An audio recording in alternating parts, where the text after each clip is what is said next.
皆さんこんにちは。私はメリージェーンです。アメリカから来ました。今は日本に住んでます。Hey everybody, it's Maryjane. And I'm gonna teach you how, or I'm gonna show you how, no, I'm gonna teach you how I learned how to speak Japanese by myself.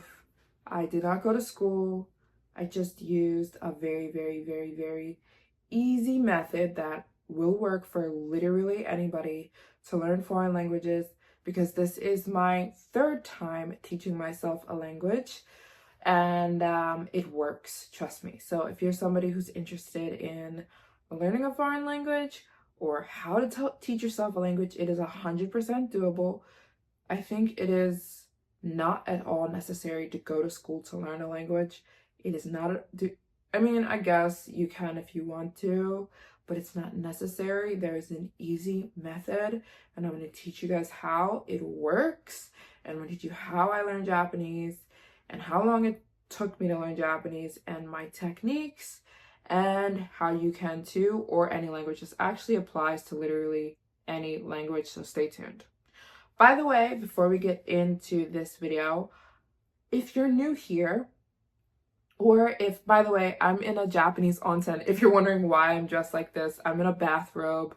I'm at a Japanese bathhouse, and they give you these bathrobes, and my hair is like crazy and wet because I just got out of the bathhouse, and I'm in this like bath spa type of thing. So if you're wondering like what the heck is going on, I'm in an onsen in Japan, Japanese bathhouse. So anyways, new to this channel, then I'm Maryjane, like I said in the beginning of the video, and I am on a mission to visit every single country in the world. That's what this whole channel is about. I've been traveling for the past, let's call it 6.5 years at this point, and I've been to 130 countries across these last 6 years, with the intention to visit every country in the world, which is going to happen inside of this year, 2025. Yes, 2025 is going to be the year that I finish visiting every single country in the world. I've got 63 countries left, and if you might say, you're gonna visit 63 countries in 1 year? Yes, I'm not in over my head, because 90%, 80% of the countries are inside of one continent, that is Africa. There are 48 countries in Africa that I have not been to. So that's why I have this idea that I can finish it. I'm going to spend a lot of time in Africa this year, just going from one country to the next, to the next, to the next, to the next, and I will be so close to finishing having visited every single country in the world. Yes, it's happening this year. Stay tuned. If you can, donate to my GoFundMe. I have got a GoFundMe going. I will link it in the description box, because I very much need help. It is very expensive, but with your guys' help, I could definitely finish this goal. I think it's going to cost me somewhere around $500,000 to complete this goal. Whatever, we're going to figure it out. We're going to do it. We're going to do it. And I could definitely use help, so I'll link my GoFundMe down below. If you guys can help, it would mean the world to me, to help me be the next person to visit every single country in the entire freaking world. So if you can, donate in the link in the description. Anything and everything helps. Power in numbers, baby. And so just thank you. And if you have donated, thank you so much. You have no idea how much I deeply appreciate it. And you're literally contributing and actively helping me with this crazy goal of visiting every country in the world. Anywhere else, subscribe. Make sure you subscribe here, like the video, and let's get into how I taught myself. This is going to be quick. I'm not going to make this long. It's actually very simple. Here we go. How I learned how to speak Japanese. 100% self-taught. It works for everybody. Here we go. To give you some preface, I have been in Japan for so I've been here 70 days. Has it been 70 days straight? I've been in Japan. Yeah. And I do this almost every year. I got here the last week of September. So yeah, I've been in Japan for 70 days, I think. Yes, if I'm calculating correctly. And so I do this almost every year. I've been coming to Japan since I was I was 22 and I'm now 29. So yeah, it's been a while. Every year almost, besides the year that COVID happened, I've been coming to Japan because I absolutely love it. I completely fell in love, and it's just to me it's the best place on earth. And so yeah, I've been coming every single year. I used to live in China, so it was actually very easy for me to come to Tokyo all the time. So I would come to Tokyo literally all the time. When I was living in Shanghai, I lived in Shanghai, China for 3 years. It's such a quick flight. And so I would come to Tokyo all the time by myself. And sometimes I'd spend the weekend and go right back because I had to go to school. And it's just the best place ever to me. And I fell in love with the culture, with the people, with the whole country. And now I consider Japan home. Like, it's not even like a tourist destination anymore. It's like, it actually is my home. So, or one of them. So when the first time I came to Japan, I was living in China and learning Chinese. So I didn't think at all about trying to learn Japanese at all. I was very, very, very concerned, and all my energy was going to learning Chinese, and it just sounded very confusing to me. It's so different from Chinese. Some people think it's similar. No, it's very different. It sounds completely different grammar, everything. And so no thoughts of learning Japanese at all. Let's say the first 5 times I came to Japan, it went over my head. It sounded absolutely hard and indistinguishable. I didn't know what anybody was talking about. Things started to change. I think around the last time I came to Japan, which was last year I was in Japan as well. For 3 months. I was in Japan for 3 months straight. And I started to realize that I knew certain things. I knew how to say hi. I knew how to say bye. I knew how to say yes. I knew how to say no. And my grandmother, watch my video with my Japanese grandmother. I'll link it somewhere. I'll link it down here, blah, blah, blah. She said to me, "You are picking up Japanese." And I'm like, "No, I'm not picking up Japanese. I only know how to say yes, no, hi, bye." And she's like, "That's how you start to learn a language." She's like, don't you start with the basics? When a baby's learning a language, don't you start with the basics? And I'm like, "I guess." And she's like, if you keep going along this road of just using what you know, you're going to end up learning the language. And I'm like, there's no way. Japanese is way too hard. Way too hard. It's way too complicated. I'm not going to pick it up. And she was like, "Yes, you are. You just have to keep speaking." When she said that to me, it clicked in my head. I'm like, that is so true. And when I tell you guys, literally about 3 months later, I could fluently speak. From the time she said to me, "You know the basics," and I replied to her, "It's way too hard." And then she made it click for me that, oh, that is how you learn a language. It was like 3 months later, I was fluently speaking Japanese. And I realized something. I have been in Japan, right? Every single time this is the case, but I have been in Japan speaking to nobody that is not Japanese, right? The only people I talk to that are English speakers are when I'm on the phone. That's it. Nobody in real life here with me in Japan I speak to in English, right? Nobody even really knows English that I'm here. So my whole world is Japanese. Everything from the time I wake up to the time I go to sleep is Japanese. And I'm going to tell you one event that really set it off for me. Just a couple of weeks ago when I was in Universal Studios, that was transformative for me because it was the day that I kind of realized that I'm like actually really fluent in Japanese because nobody knew English and I went by myself. That's another tip, but follow with me. From the time I wake up to the time I go to sleep, The entire day, everything is in Japanese. Everything. I'm not speaking to anyone in English. I'm not here with somebody, you know what I'm saying? Another advantage coming somewhere by yourself. Every day, my whole life, my whole world is Japan. My whole world is Japanese. When you put yourself in those environments, you're setting yourself up to learn a language so quickly. Here's the problem.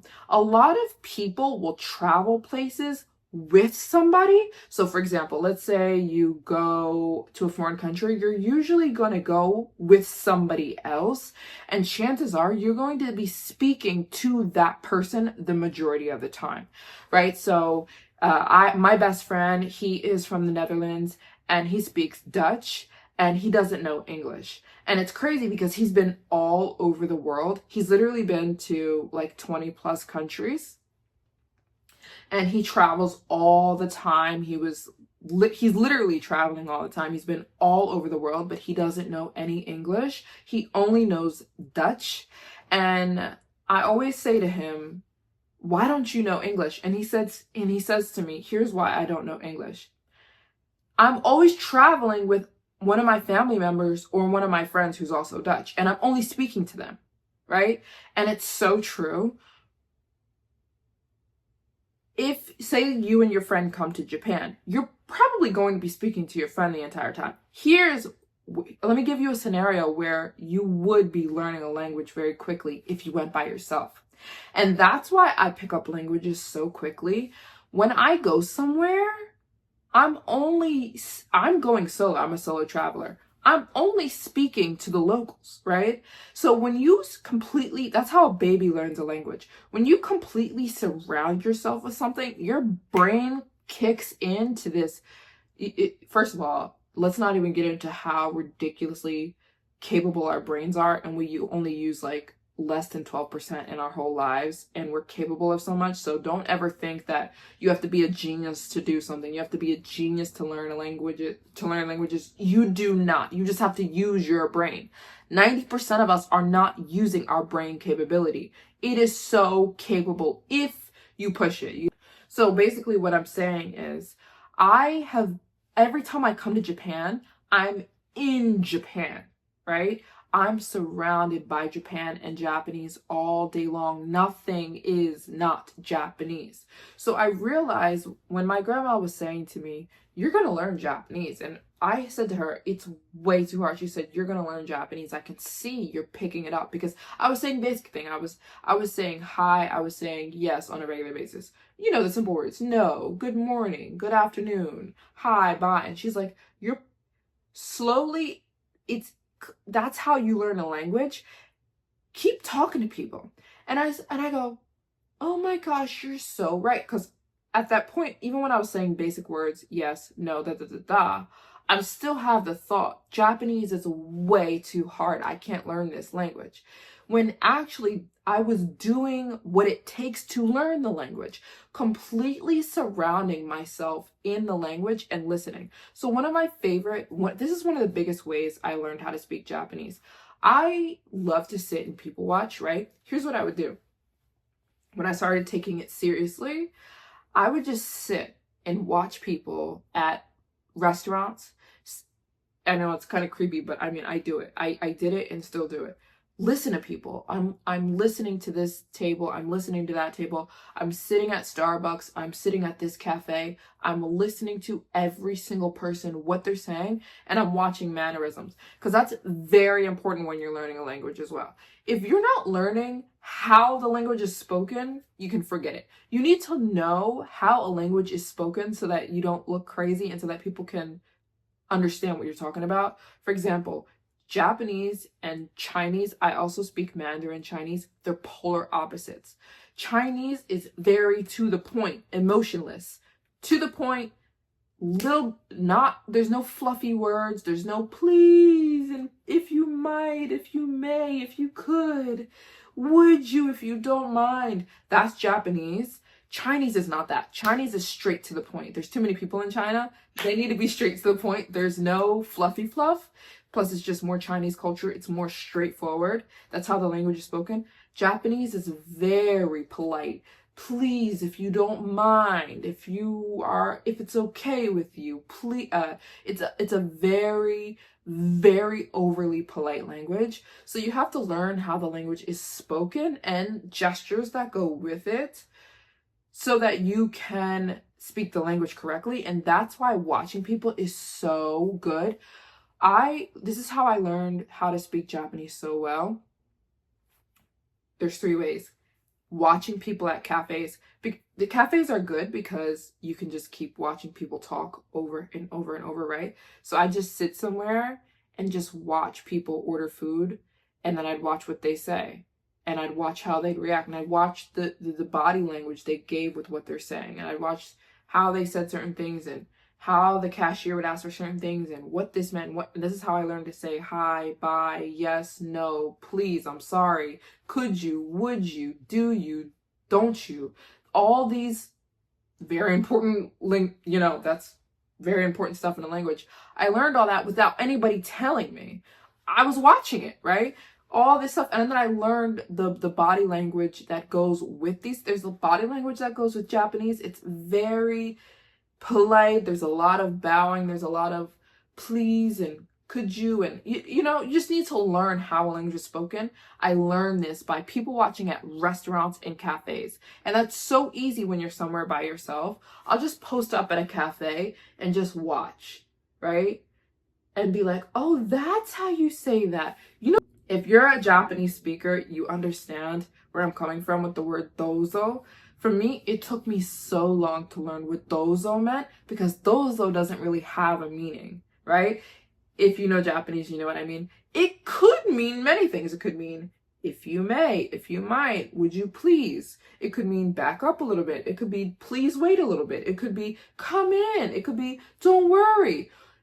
It's a transformative word, and it's one of those words I learned by people watching. And I mastered this word when I went to Universal Studios. This was such a transformative day for me because I spent the whole day at Universal Studios. Pro tip, you guys, do this if you're really trying to learn a language. Go somewhere where nobody knows English, right? If you're in the cities, Tokyo, less people in Kyoto, where I live, know how to speak English. Tokyo, you're going to find people that know how to speak English.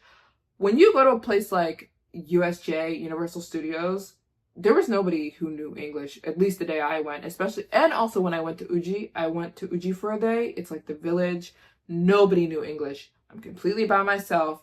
Your brain, you'll be so surprised what your brain picks up, you guys, but we dumb down our brains by just watching Netflix all day. You guys, do you know what you could be doing with your brain, what it's capable of, right? So people say learning a language is hard. No, it's not. If you're watching Netflix and just scrolling Instagram all day, you're wasting your brain. You could be out learning a foreign language so easily. All you have to do is immerse yourself in that culture. Don't speak to people who know the language you know. Your brain will pick it up. When I was in Universal Studios, I was feeling myself because I was there the whole day. So I went to Osaka early in the morning so I could get into Nintendo World. I showed up at 5 o'clock in the morning. Sometimes you have to get there that early to get into Nintendo World because it's hard to get into Nintendo World. So I was there from 5 a.m. I went to Osaka at 5 a.m. and I was literally at the park until about 9 p.m. The whole day I was speaking Japanese to so many people. I think it was the most amount of people I've spoken to in one day because I went by myself. And so this was the best day for me because when you go to an amusement park by yourself, you speak to a lot of people naturally, especially because there's a single line for you guys. If you're listening to me, I'm giving you gems. There's a single line, right? So all the rides, they have a long wait, right? So if you're at an amusement park by yourself, they have a line for you for solo people. Not many people go to amusement park solo, right? So when you're in the solo line, they just lump you in with an uneven amount of people, right? So all the roller coasters I went on, I was sitting next to like a random family with an odd number of people. Every time I went on something, I was sitting next to a family of odd number of people. every time I sat next to somebody, we had a conversation. It was the best because I was meeting people from all over Japan. You know, Universal Studios is an attraction. So you getting people from all over Japan. It was 99% Japanese people, you know. So every time I sat next to somebody on one of these rides, we have conversation. They want to know, where are you from? What are you doing here? What are you, where, you know, what, you know, just the normal questions. I talked to maybe over 100 people that day in the park, and it was the best. People downplay solo traveling. It is honestly one of the best things you can do is solo travel, right? Because instead of your attention being on the person you're traveling with, or it also makes other people more inclined to talk to you when they see you by yourself. Oh, what is she doing here by herself? What is she's by herself? I talked to every family that I sat next to on a ride, and we had good conversation, and I'm using them. I'm not using them in that way, but I'm just like using them to strengthen my Japanese. And that day I was so proud of myself because I was throwing around dozo, and I realized that I learned how to say that word. And that's the thing I think about organically learning a language that is so beautiful versus going to school. A teacher can tell you, do this, but right? There's a difference when you learn because your brain finally understands what it actually means and how to use it because you watched other people do it. You know what I'm saying? So like, I was using dozo, which was a word that I was so confused about how to use for such a long time, and it was naturally coming out of me. When you're in these scenarios, your brain starts pulling stuff out that you don't even know you're capable of. So what I'm saying is, to learn Japanese, I'm just in Japan by myself, and your brain starts picking it up because I'm not, although I always have like my headphones on, my big headphones, because they're like ear warmers, but I'm not always listening to music. I'm actually mostly not listening to music. They're kind of just on my head because they're like ear warmers for me, and it's just like a thing now. I don't know.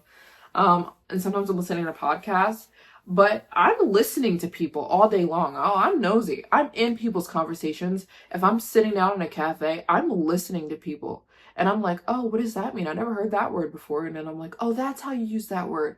Your brain will pick it up. I promise you, if you go to a foreign country, right, and you're there for at least 4 or 5 months by yourself and you're listening and you're literally surrounding yourself with the language, your brain will pick it up. I promise you.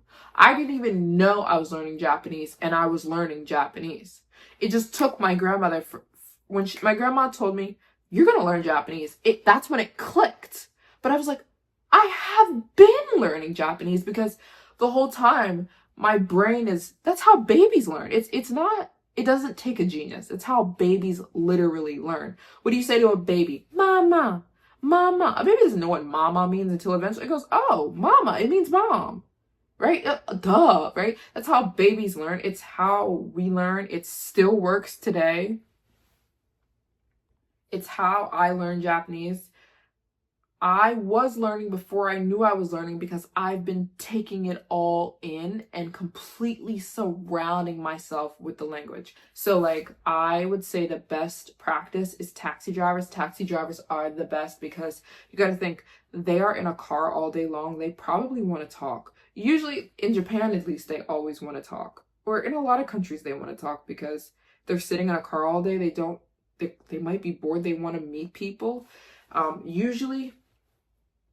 And so taxi drivers are really responsible for me learning all the languages I know. A large part of that development is from taxi drivers. Talk to them and tell them. I would go out of my way to talk to taxi drivers, and I would say, ask me where I'm from. And I would say, only speak to me in Japanese. Don't try to speak to me in English, please. Ask me where I'm from. Ask me how old I am. Ask me if I have a boyfriend. Ask me if I'm married. Ask me, and I would say, ask me in Japanese. Do not ask me, don't talk to me in English, please. No English. And sometimes they'll be like, dang it, I want to practice my English. I'm like, no.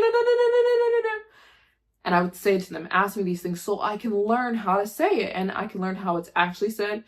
Sometimes these apps, I don't know, I can't really recommend apps because sometimes they give you the formal way of speaking, not the real way people speak. You need to know the real way people speak. You know what I'm saying? Like, that's the whole point. So taxi drivers really helped me. They helped me so much when I was trying to develop my Japanese, because I would say to them, "Where are you from?" And then they say, "Oh, I'm from here." And then you go, "Oh, where are you from?" Oh my goodness, this helped me so, so, so, so, so. And also watching television shows in Japanese. Sometimes I'm not even a TV person, but sometimes if I'm in a hotel or I'm in a place that has or a spa and they have a TV, I'm turning the TV on just so my ears can hear Japanese, and it will pick it up 100%. You'll start to pick up, oh, this and this and this and this. Oh, that means that. You'll start to understand, especially while you're watching the TV show, especially a cartoon, because they tend to be very overly a cartoon will overdo it, which can help you pick up the meaning of words a little bit better than just like watching the news, which can just be. But I would say get comfortable going to cafes, right? So say you're in a foreign country, you're surrounding yourself with the language, you need to start practice on taxi drivers, practice ordering food. Get used to saying yes, get used to. One of the scariest things is like when you feel confident when you're learning a language, right? And then you're like, I'm scared to speak it because what if they come back with questions? But that's what you want, right? I was scared at first to speak Japanese because I'm like, I'm not prepared if they come back asking me for questions and they're talking all fast and I can't keep up. But you need that. You need that because you need to learn what people are saying, how to respond, blah, blah, blah, blah, blah. I'd say one of the best places for that is restaurants. Go sit yourself at an authentic Japanese restaurant or whatever language you're trying to learn, Korean or whatever. Go to the country, go sit yourself down in an authentic restaurant, an authentic cafe, and just start ordering stuff. Ask them, they're gonna ask you, do you want this hot? You're gonna need to know how to respond. Do you want it to go? Do you want it for here? Do you want this warm? Do you want a medium? Do you want a small? Where? And then sometimes they'll really get nosy. I love when they get nosy. Where are you from? How old are you? I love it because it's like, oh yeah, I get to, actually use this language and I get to learn, and those things are so important.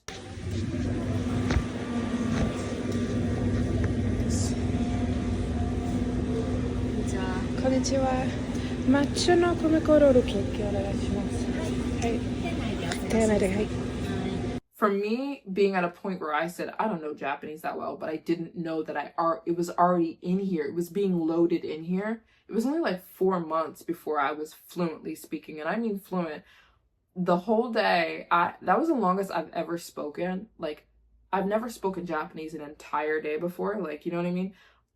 I was so proud of myself when I went to Universal Studios because literally the entire day I was speaking Japanese. But the key is not to drown yourself. Let's say there's a language you want to know. Let's say it's Japanese. Let's say it's Korean. Go park yourself in Korea or go park whatever language you want to learn in Japan for at least a year. If you have a year, you're definitely going to pick the language up. But let's say you don't have a year to go to a foreign country. Let's say you have 6 months.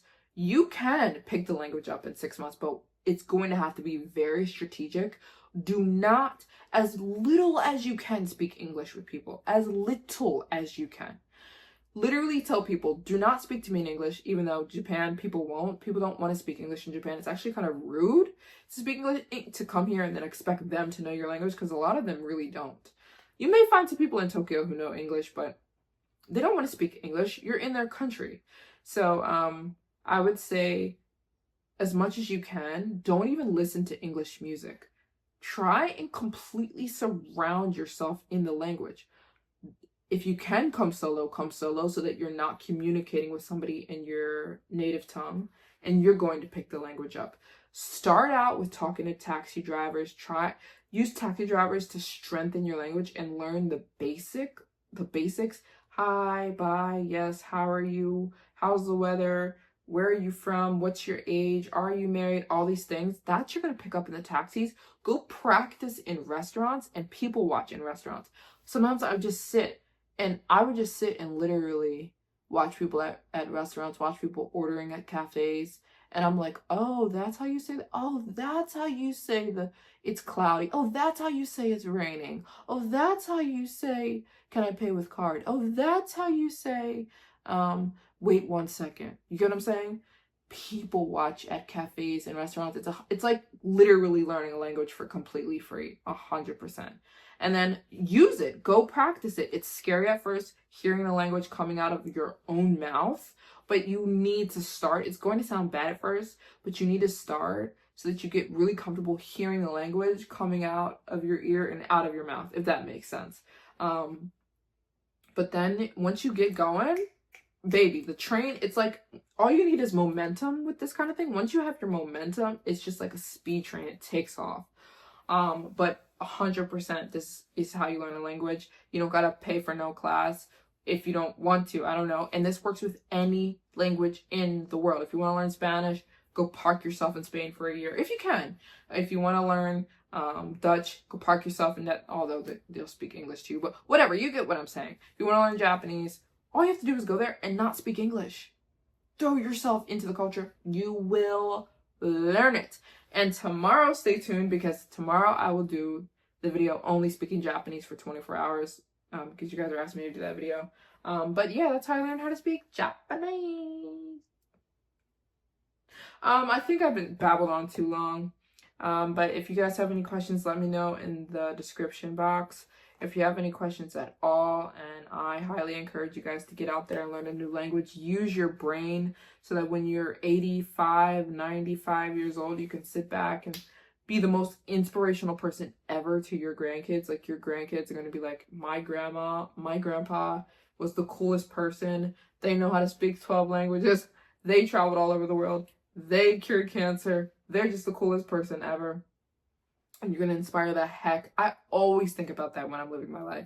Like, I want to sit back when I'm old, like 100, and I just want to tell my grandkids all these stories about all the stuff I did in life. And they're just going to be like, my grandma's the coolest person in the world, and she inspires me. And then they're just going to go out and be like a rocket scientist, because you're going to give them all this confidence from how you lived your life. Don't sit back and watch Netflix and waste your freaking brain in your life and just scroll Instagram and worry about other people's business. Go do something cool in life, you guys, and stop with the excuses. Everyone's always gonna have something. Well, I don't have the time. I don't have the money. I don't have the resources. I need to go figure out how to do something cool. Maryjane, that's Maryjane. That's a quote from me.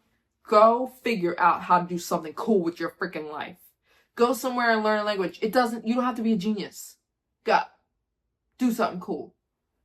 Stop living in this simulation of a 9 to 5. You just go home and watch Netflix and eat takeout and all day long and eat Cheetos and then repeat and then worry about other people's business online. No. Go do something cool. You only get one life. All right, I'm going to stop babbling. I'll see you guys tomorrow in my video. Bye.